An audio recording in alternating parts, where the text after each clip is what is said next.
Hello, everybody, and welcome back to another episode of Spincast. Today, we're diving back into the world of collegiate esports. Joining us today is Josh STEGER. He is the esports director at West Virginia University Kaiser. Josh, thank you so much for sitting down with me today. First off, tell me a little bit about yourself. How did you get started in the esports space, and kind of how did that path take you to where you are now as the esports director? So I used to play video games back in the day, like everyone else growing up. It wasn't until like the online platform for Madden kicked off that I really started to get super competitive in things. So I'm gonna say it was probably like at the age of like 16 for myself. Wow. Um, but like I was still in like traditional sports. I was like big on rugby, so I went to college and I was playing rugby, and like I had this dorm suite mate who introduced me to League of Legends. And I was like, dude, Mm. this game, like I'm all about it. So I just started grinding some League of Legends my freshman year at college. And I was just, still doing rugby. And then I found out we had like a team my junior and senior year. And I was like, I'm going to play on the League of Legends team too. So I actually played Collegiate League for Central Michigan University for about 2 years. And then like my senior year, I was like, you know what? I really just want to get straight into esports. So I completely 360 180 my career path, and I got into esports. And from there I've worked at the University of Oregon, University of Central Florida, and then now at West Virginia University. I played at a couple of LAN events. So my first one was actually DreamHack Atlanta, and then I played at DreamHack Dallas. At DreamHack Atlanta I was actually playing competitive PUBG. I got destroyed by FaZe Clan in a 2v2 situation. it was That's not too bad. I mean, getting beat by FaZe, at least you got there, right? I mean, it's kind of hard to beat it's, FaZe in anything. exactly. I just remember FaZe Fuzz peeking me from a corner of the tree, and like his mechanics are just so good. And next thing I was out the tournament. Yep. Yep. That's usually how it goes once you get up to some of those big boys and those top orgs. There's not much you can do except just watch them kill you. But yeah, that's awesome. Sounds like you have a great kind of career behind you. So super excited to see where you can take it from here as well. Kind of focusing on West Virginia in particular. Tell me a little bit more about your program, what teams you have, what games you compete in, what competitions you compete in across either the Eastern Seaboard or the entire nation as a whole. Yeah, so as of right now, this is our second year for our program. We started last year. We actually only had 12 participants. Everyone was like kind of personally recruited to come to school. Mhm. So in that 12, we ended up forming a Rocket League team, a League of Legends team, and a Fortnite team. So last year, our Fortnite team was actually third, basically in the nation for Fortnite. We were top of CSL, top of ACE. It was actually crazy what those guys could do. And then our League of Legends team, everyone either came in at Platinum 2 or higher, but at the end of the season, everyone was Diamond 1 or Grandmaster. So we were able to really develop that team. But now we're in our second year. We have a Rocket League team, League of Legends team, a Call of Duty team, Apex Legends team, a Madden team, and then we are starting to get our Rainbow Six Siege and our Valorant teams up and going for the upcoming year. Awesome. Awesome. That's super excited to see that growth, right? You go from 3 games, 3 teams, to what, 7 or 8 now, seemingly. I'm sure even more to come from there. So that's super awesome. Tell me about what competitions your teams compete in, right? You know, is it CRL, CSL, TESPA? Where do you guys look for that best competition as you kind of try to show the nation that you are the best? Yeah, so our like main squads like to compete in like the CSLs, the CRL, and TESPA events, or for Call of Duty, it's also CCL. They want to make sure that they can face off against the best competition on the planet in the collegiate realm, but also they really like the big prize pools that those big tournaments Mm-hmm. as well. But besides those two, so we also compete in ECAC, and we compete in NACE as well. So they give us a good amount of competition that it kind of sets us up for like scrim partners or expedition games Mm-hmm. or your tournaments. Yeah, absolutely. You know, the more the merrier, right? And there's so many different players in the collegiate esports sense in that competition world, that TO world, that you can kind of, have those leagues that are almost like competitive scrims basically to gear up for those high dollar tournaments that come, only once or twice a season. or year. So that's super awesome to hear. For our audience, mainly high school students looking to play at the collegiate level, take me through what a day of practice looks like. What goes into your preparation? What do y'all focus in on as you try to get better and better and get more success each day? Yeah. So let's go through a day of Rocket League practice. Sure. I feel like the spin has a lot of Rocket League players, so. Oh, we do. So basically, we come into the arena. We just do like a quick little warm up, so everyone goes kind of into practice tools, see how things are going. Then from there, we'll actually kick it off into 3-on-3. So we have two teams at the moment. So we'll do 6-mans against one another to actually warm up mechanically as well. After that little warm up that they do themselves, and then from there we actually go to scrim situations. So we'll go into scrimmages against other schools, and if it's a really tight contested game, then we're just looking to see, everything that we're doing and where we're going wrong. Mm-hmm. It's more of like a one-sided game where we're winning a lot of these matches.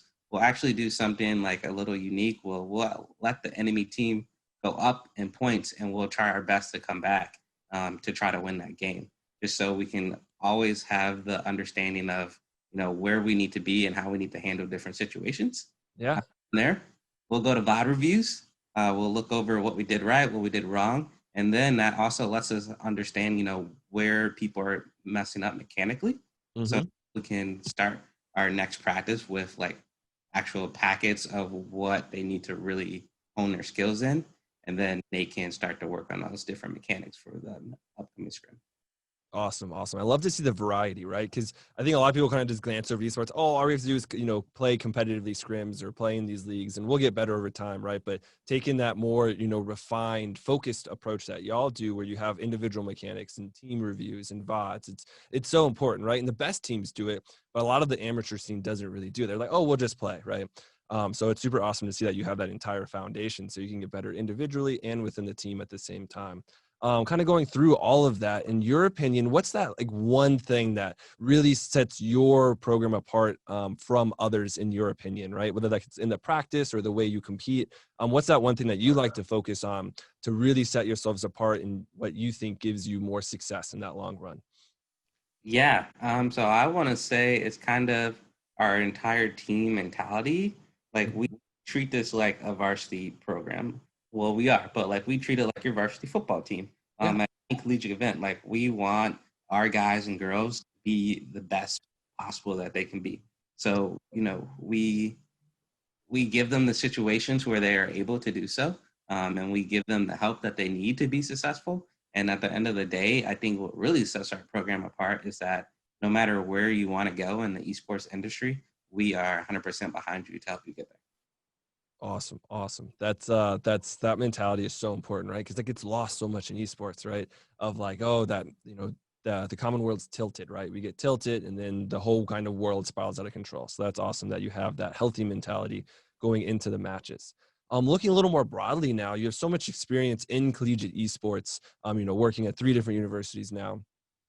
Talk to me a little bit about what holes or things that are missing in collegiate esports that you think need to change a little bit for collegiate esports to keep growing, right? Because we were talking about it before the podcast started, how it's so big now, doesn't have that much media attention from the mainstream, right? So how do we start to take those steps to make sure that we grab, attention from ESPN and CBS and ABC and all these big media channels that give that national attention elsewhere right now? Yeah. Well, it depends. So if you're looking more, is this more for like the college side or more for like esports as a whole? Let's do college first. Okay, so college. College is a little bit on the weird, wonky side of things.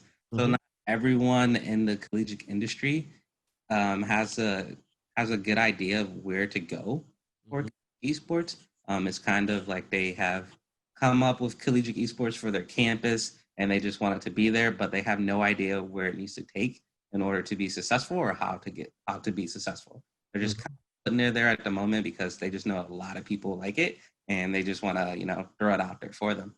Sure. Um, so we kind of just need a method of where everyone's kind of on the same page, so we can get everyone on the same pathway, so that we can show big media that this is something that should be taken serious, and we have really good competition.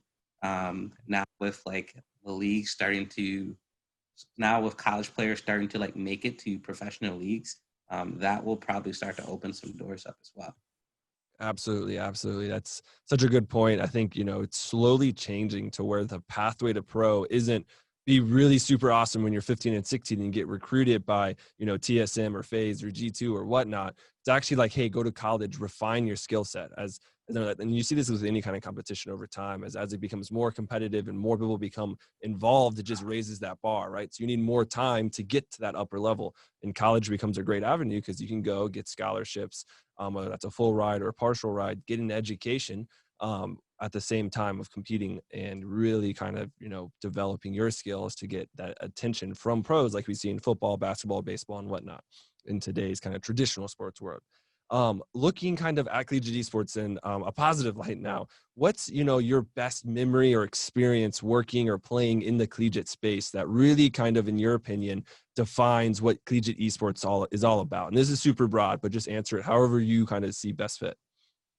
Yeah, so it's really just the network and connection within collegiate esports. So like you can start to form bonds just by scrimming like a specific school like all the time. Like you don't even have to see these guys like once, but like when you're gonna go in a scrim, like, oh, we're gonna face off against this team, and like my players are like, yeah, that's my boy. Like now we gotta go take them on, and like they have never met like ever in their lives. Mm-hmm. But it makes it even more special is that when you go to in-person LAN events and then you do meet these people that you have been competing against, communicating with for so long, and it's just like an instant bond that hasn't changed. And all that came from however far of a distance that you are. So esports just kind of proves that in this world, you can become friends with someone no matter where they are and what background that they come from, as long as they share that same common goal and interest as you. Exactly. I think I think that to me, that's the most beautiful thing about esports is the community, right? There's no barriers to entry, right? The only thing really is equipment. But that's, from a console perspective, not the most expensive in the world, but still something of a barrier. But really you don't have to be, 6'8" and 250 pounds and all muscle to play competitively and all that sort. Like, it can be anybody, anywhere with the online aspect and really develop these beautiful communities at that highest level of competition or even lower, right? There's amateur ranks or just, playing with your friends at gold, right? There's nothing wrong with that. Still competing, you're still playing online, but it's that community that really brings everything together and makes everybody better because of it. So super awesome to hear from you. Kind of going into my last question before we run out of time here, similar to one of my previous questions is looking at esports as a whole, right?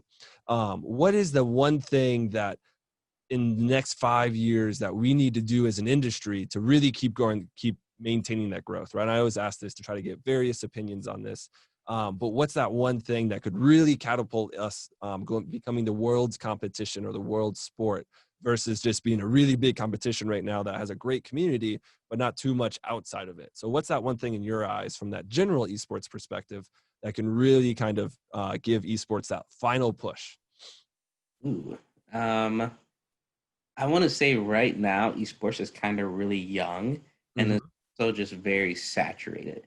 So everyone is trying to become a player because it's in such an early age. So that's when I say player, like I mean like big industries trying to come in and like start their own little tournament. Sure. There's, I mean, every single day you could probably catch an esports tournament somewhere somehow.